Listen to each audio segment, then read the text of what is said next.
Hi everyone, welcome back to Coffee and Bible Time. My name's Ashley and we have Mentor Mama here today. If you're new here, Mentor Mama is my mom, but she's also a mentor of anyone who is a part of the Coffee and Bible Time family. So today I really wanted to get her on a video, and she also runs the podcast. So I'm going to leave a link in the description to the podcast.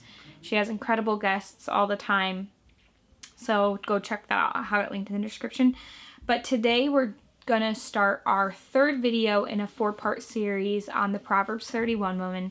We already talked about the Proverbs 31 woman if you're in the season of singleness, if you're in the season of dating and engagement, and now we're doing it in the season of marriage. Mentor Mama has been married for 34 years, and I've been married for almost 3. So that's why I was like, I need to get someone older and wiser in here to talk on this subject. We just read through Proverbs 31 together and again are blown away by this beautiful passage in Proverbs. And I thought today that we would just honestly get some nuggets of wisdom from Mentor Mama, who's been married for over 30 years. And we can learn from her, we can grow from her, and just learn from this modern day Proverbs 31 woman. So yeah, I mean, we read through it and I would like to know kind of what stood out to you as something that you want to share with us. I think after we read it together, what stood out to me very initially was the importance of taking care of yourself first before you can feed into your children and your husband. And what that looks like for me is spiritually, emotionally, and physically. And spiritually, what I mean is making sure that you're staying in God's Word, so that it's really God's Word that girds you up to handle everything, no matter what your day looks like. For me, it also looked like being part of the moms group that I was for over 20 years, especially during that really heavy mothering time, and in those groups having a mentor that poured into me. So that's what it looks like for me spiritually. How about for you? Same thing, just saying God's word and seeking his face no matter what life situation I'm in, and asking for his wisdom and his strength and prayer. Absolutely, prayer. All right, then the next one is taking care of yourself emotionally. And I know for me, because of just some of the things that I've grown up with and being a person that was adopted, comes with different kinds of emotional, I'm going to say baggage, if you will. And that was something that I've had multiple counselors throughout my life, and I cannot speak highly enough for how that has allowed me to process things, to let go of things. And when you let go of them, you don't have that bitterness building up in you, or anger, or things that can be a detriment to your relationships. So how about for you? I would agree with that. Emotionally, at least initially going to a counselor to learn how to work through your emotions. And from there, the tools that the counselor gives you is learning how to talk through your emotions or express those emotions to the people around you, to God, through prayer, and just, learning how to, I feel like, especially in marriage, how to connect with your partner emotionally and make sure that you're both on the same aspect of, like, being able to share your emotions with each other and work through arguments. And just, it can be hard with 2 different people who view it differently. Especially viewing even your emotions differently. Especially because I feel like a lot of times men don't want to talk about their emotions.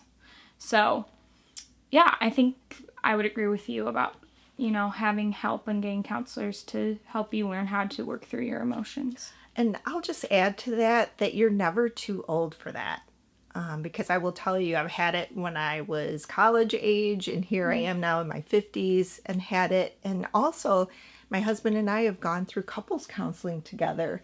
And especially during this time in life where we poured so much into our children that I don't want to say we became detached, but just you have your lives and you're going about. And it really helped us to sort of reunite as a couple and think back and remember all of the times that what we went through, falling in love, and what it is about each other that we love. And so that has helped tremendously. So you're never too young or too old.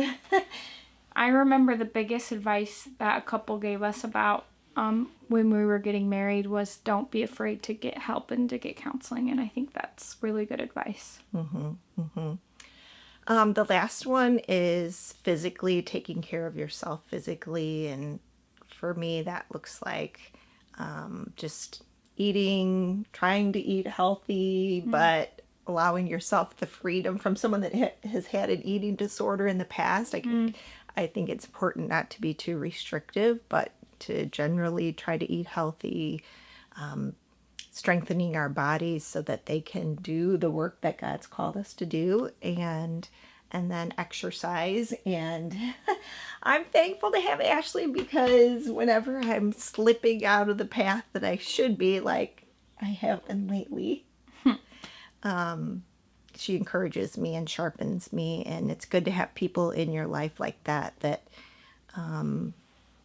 can spur each other on when you're not feeling like it. Yeah. We all go through seasons of being really disciplined and then, okay, now I'm not so much disciplined, and that's okay. I think that's normal. But wouldn't you say that when you are exercising, and it doesn't have to be radically hard things, but even just basic, lifting light weights and walking. It helps your mood. It helps you feel better. It helps your energy levels. Right.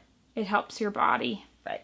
So I mental say health. all of those things in terms of when you are at the best that you can be. To me, that's the start of the Proverbs 31 woman, because then look at the different things that person does. So when you're starting off on a strong foundation, that allows you to then, times in your marriage where you'll want to help earn income for the family, using the gifts God's given you, the talents, getting a job. Also taking care of your children. And takes a lot of you. Yes. So you need to be in a good spot. Right. So I feel like that's an important part. I'm babbling. That's huge. No, that's great. So number one is to make sure you yourself are in a good foundational spot to be able to pour into your family and your husband. What's another nugget of truth that you want to share? The other one is, in our society today, I feel like there's so much emphasis on external beauty, and this passage just speaks to me so much these days as I'm getting older and older, and gray hair and white hair and wrinkles and all these things. But you still look beautiful. Thank you. But I feel like when Dad sees me, what he sees is my heart, because I just got like 4 or 5 inches cut off of my hair, and he didn't even notice. And which was fine with me, actually, because I don't like a lot of attention. But he loves you for you. Right. Yeah. Right. So my encouragement would be that, and actually it was a mentor in one of my groups years ago that said, think about this. How much time do you spend getting ready in the morning for your external self? Right? Taking a shower, doing makeup, doing your hair, picking out your clothes, all these things, like, versus how much time are you spending on working on the inside of yourself? So, which includes staying in God's word and being encouraged and nourished through what God is teaching you each day. And that is so important. So it's kind of a good check. Like, that has always stayed with me That's huge. as something to think about. It shows you what you're valuing too. Is like the amount of time you put into something shows how much you value it. Right. So sometimes we need to reassess, okay, if I'm spending an hour in the morning getting ready and I not even like 5 minutes in God's word, then does that show kind of where my heart is right now? You know, and like then reassessing. So I really like that. Yeah. So Yeah, that goes along with the verse, charm is deceitful and beauty is vain, but a woman who fears the Lord is to be praised. yes.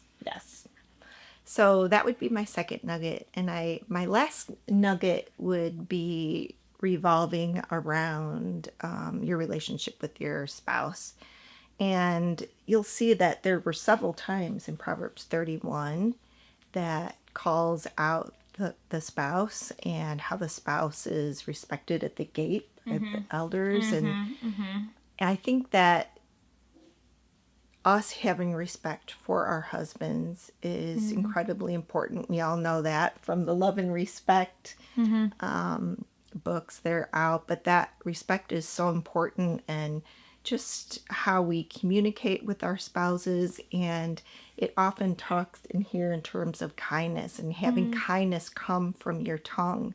It says she opens her mouth with wisdom and the teaching of kindness is on her tongue. Yes.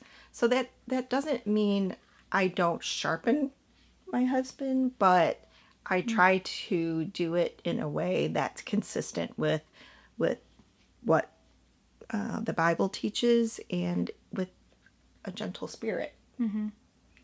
Now, I will say some people lean more towards avoidant. So with conflict resolution styles, avoidant versus the other end is, I can't remember the exact word, but it's when you're like, you're more of like a fighter. You're more of like, I need to work this out, and I'm like arguing about it and debating it. And what would you say you more lean towards? Well, I can tell you I have changed so much over the years. And honestly, I want to say poor dad, because when I got into the relationship, I was really, really immature. And all of my natural reaction would be to run, flee, avoid completely. Like, I can't deal with this. And I would literally like leave the house, which was terrible. Like, it's okay to ask for space. Like, I've learned now to say, like, I need a minute to think about this. But to not like give the person the cold shoulder for hours or days or and so I feel like that's an area that I've really grown in. That's awesome. How do you handle it? I'm the opposite. I'm what's the word? I don't know what the word is. I don't either. I'm the argumentative, like, bring it up, fight it out type of person, which that's why I was pointing at this verse, because I could work on it. She opens her mouth with wisdom, is teaching of kindness is on her tongue. So not constantly, that's probably not the right thing to say. I hear a lot from Johnny, you're not being kind, which is true. Because I'm like, when I want to argue it out, and sometimes I cannot be kind when I'm doing that. So that's something I need to work on. Yeah. But I love this passage because it's sharpening, and I think that it's also encouraging to hear from you that you grew in that area throughout your whole life. So it takes time. And yeah, and also something that counseling really, really helped us to when we just the importance of listening to the other person, right, and giving them space to be able to talk about your feelings. How am I actually feeling about this? Right. Without degrading the other person, or how something made me feel has been really helpful. Awesome. Instead of attacking. Yep. Yeah. All right, well, we just heard 3 incredible nuggets of truth from Mentor Mama. If you like this video, make sure you give it a like and comment down below a tip that you've gotten out of being married or even being single from Proverbs 31 that you want to share with us, and we would love to hear it and be encouraged and all grow together in the comments. But from you, what's something within the Coffee and Bible Time world that you're excited about right now that you want to share with people? Ooh, we have a new book coming out, and we're super excited. It is launching on August 5th, and it's called Easy Bible Study Method. Right. And So we're so excited. We've been working on this for years. It feels like. Has it been years? it does feel like it. Yeah, it's been a long time. So we're going to leave the link in the description so you can pre-order it and you can get a copy, one of the first people to get a copies, and just learn more about it. So go check that out. Yes, and you can actually get a free excerpt of the first chapter. It's part of the first chapter, so that you can see if you go to our website. We'll include the link below. If you want a free excerpt, coffeeandbibletime.com. It's right there on the homepage. Yep. You should check it out. So check it out. Anyways, thanks for coming on, and we will see you guys in the next video. What a joy. All right. Bye, guys. Just us two.